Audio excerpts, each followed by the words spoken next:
Time now for sports on 104.7 The Cave. Here's Ned Reynolds. Mike, the intern, Ned Reynolds, thank God it's Friday. So when is Deion Sanders going to be happy that the football players across the NFL get to actually hit each other? Well, he dates back to the days when they did have the mandate, of course, and it still exists. The NFL has a rule that says for the first 5 days of camp, no pads, no contact, no nothing, and that's fine because for the most part, if not all, 100%, it's pretty warm, and you don't want to get into a circumstance and not be in condition for it. So we'll use the Chiefs, for example, and Deion Sanders in particular, I guess. Next week, early next week is when they put on the pads, and they'll go through limited contact drills. There are various stages that you go through in the NFL camps, and the Chiefs will be up there, but it's time now for them to start getting with it. They've been running through the padless drills and getting their timing down and getting acclimated to what training camp is all about and what football is all about. After all, they have, 100 people in camp, and they only keep 53 of them, so there are a lot of decisions that have to be made. Working in that St. Joseph, Missouri weather, and it's brutally hot. Oh, it's so tough to be up there. Every year I would go up there, I would just be like, man, those guys are earning their pay right now. All right, speaking of which, Bill Self, how's he doing? Well, I don't know. He was experiencing chest pains at his home late yesterday, and they transported him to the hospital, and they inserted a couple of stents in his heart, so apparently he was having a heart issue. Not the first time. He's had a couple of stents already implanted about 2 years ago. So this is not something new, but it is something to be concerned about. Now, with the insertion of these new stents, how long he is out, who knows? The doctors have not said whether or not he'll be able to come back and coach. I would suspect he will, with Bill Self having the kind of motivation that he does. But regardless of that, you have to be careful. There are other coaches who've been through this, so it's not uncommon. However, for Self, you better be careful.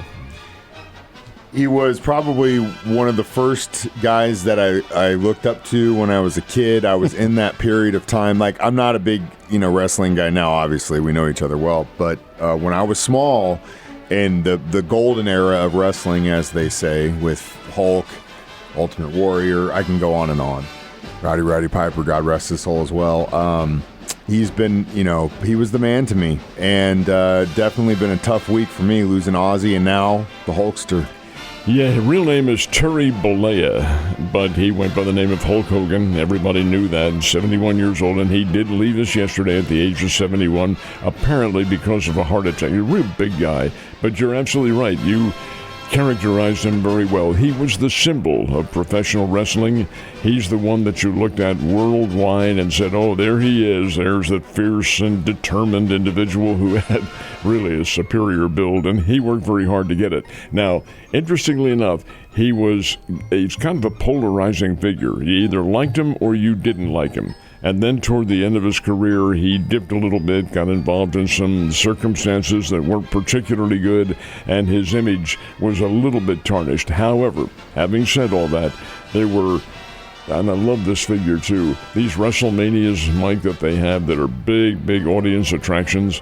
Well, Hulk Hogan was the star for 7 of those 8 WrestleManias. His picture was on the posters. He's the one who was the feature match in all of them.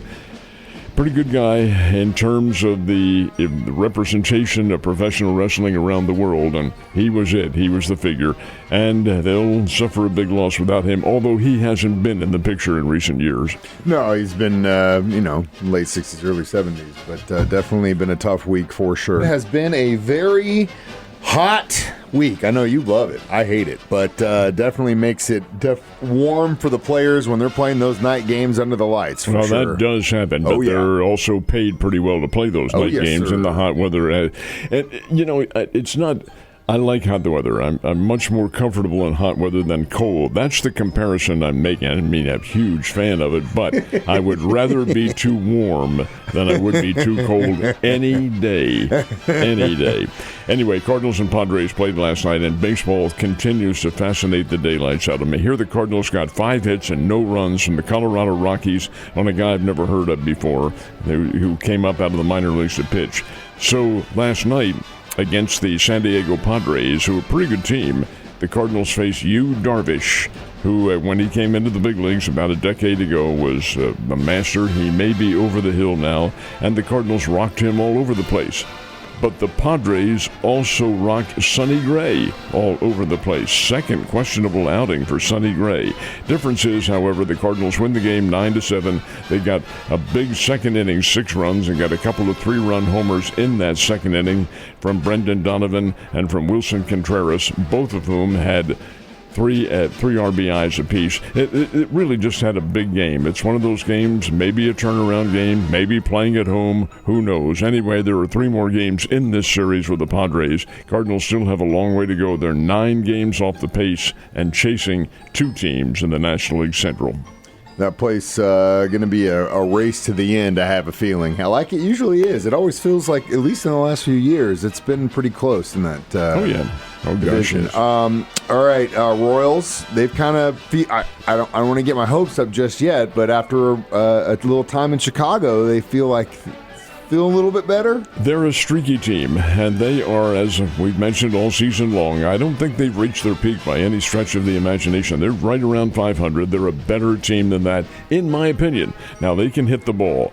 Off last night, the Royals will take on the Cleveland Guardians this weekend, and that's a division opponent. This is a very big series for Kansas City coming up. All right, the Royals and the Guardians starting tonight up at Kauffman Stadium. Springfield Cardinals on the road in Tulsa and fell to the Tulsa Drillers last night in 10 innings, 2-1. Tough loss, but hey, Springfield's in the playoffs regardless of what happens, so we'll follow them from there, and they'll play Tulsa again tonight. Good luck to them. A pretty big actual traditional race happening this weekend, right? This is the Brickyard 400, and the cars will take the track at one of the most iconic venues in the world, the Indianapolis Motor Speedway.